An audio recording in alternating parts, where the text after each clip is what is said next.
भारत में हर साल 5 सितंबर शिक्षक दिवस के रूप में मनाया जाता है। इस दिन सोलन जिला के विभिन्न शिक्षण संस्थानों में कई कार्यक्रम आयोजित कर शिक्षकों को सम्मान दिया गया। सोलन स्थित एक निजी नर्सिंग कॉलेज में शिक्षक दिवस की धूम रही। इस दौरान प्रशिक्षु नर्सों ने कई कार्यक्रम आयोजित कर अपने शिक्षकों को सम्मानित किया।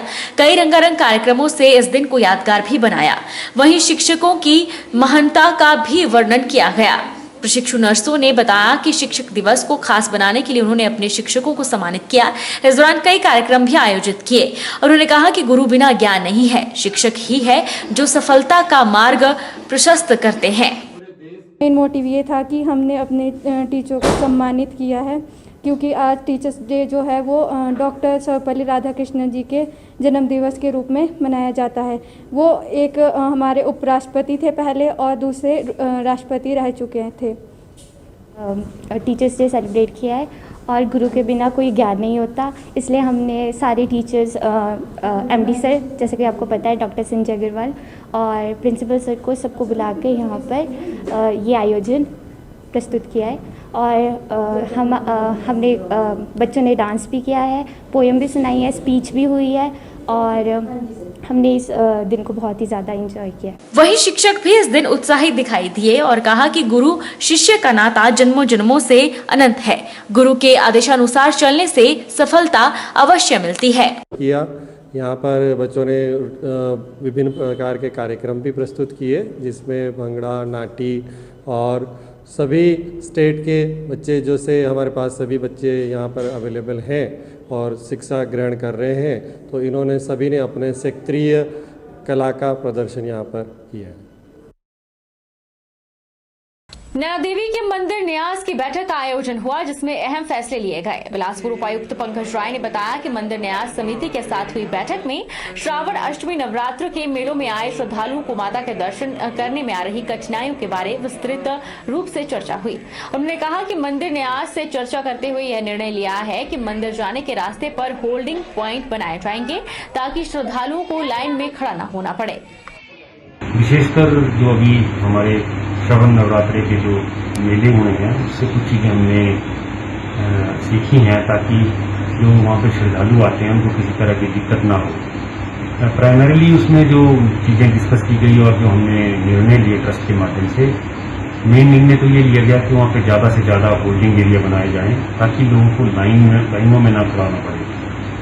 ये देखा गया है, जो ट्रस्टीज हमसे शेयर कर रहे थे, कि जब ज़्यादा क्राउड होता है, 60 से 70 हज़ार लोग आते हैं, तो लोगों को 7-7, 8-8 घंटे की लाइनों में खड़ा होना पड़ता है। तो हमारा प्रयास रहेगा कि जो अगले मेले जो आए, उससे पहले हम टोबा में एक कैंप ऑफिस भी बना रहे हैं और वहाँ पे इंफॉर्मेशन सेंटर भी बना रहे हैं। दूसरा, हम वहाँ पे एक बड़ा होल्डिंग एरिया बना रहे हैं, जिसमें 8 से 10 हज़ार लोग विश्राम कर पाएँ, और पर्ची सिस्टम शुरू करेंगे कि जब ऊपर एरिया क्लियर होगा तब उनको वहाँ से छोड़ेंगे। और टीचर्स डे के उपलक्ष्य पर शौर्य ठाकुर ने गाना गाकर अध्यापकों का मान सम्मान बढ़ाया है। शौर्य ठाकुर पंडियालड़ी गांव के रहने वाले हैं और उनके पिता डॉक्टर रणधीर सिंह ठाकुर, जो कि उपमंडल इंदौरा के अंतर्गत पड़ते प्राथमिक स्वास्थ्य केंद्र हगवाल में सीनियर मेडिकल ऑफिसर के पद पर अपनी सेवाएं दे रहे हैं।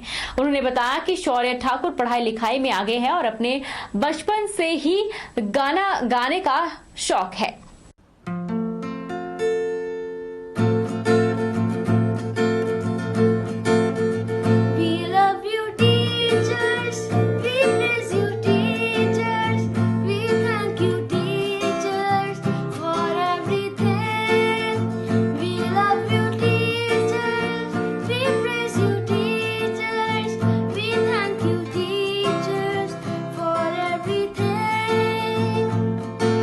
Such a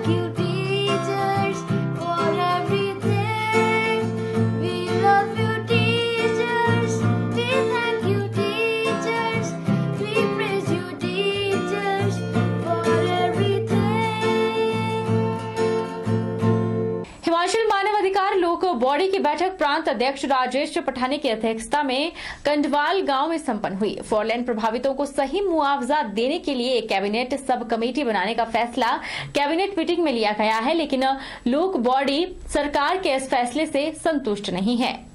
हिमाचल मानव अधिकार लोक बॉडी की बैठक प्रांत अध्यक्ष राजेश पठानी की अध्यक्षता में हुई।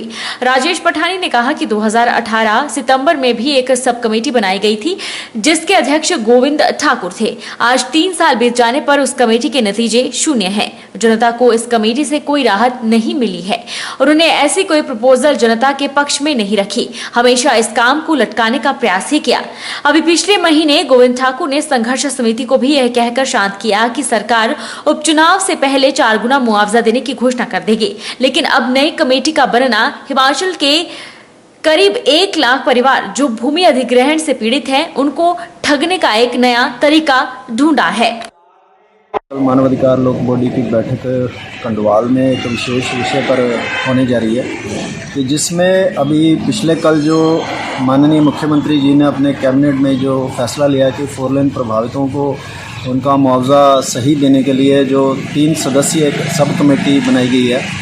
मैं लोक बॉडी ये समझती है कि ये हमें 4 लेन पीड़ितों को ठगने का एक और नया बहाना उन्होंने ढूंढा है, क्योंकि इस कैबिनेट सब कमेटी पहले भी बनी हुई है और ये सितंबर 2018 में बनी थी, जिनके अध्यक्ष माननीय गोविंद ठाकुर जी थे और 3 साल हो गए हैं इस कमेटी को बने हुए, तो इसके नतीजे जो हैं वो ज़ीरो हैं।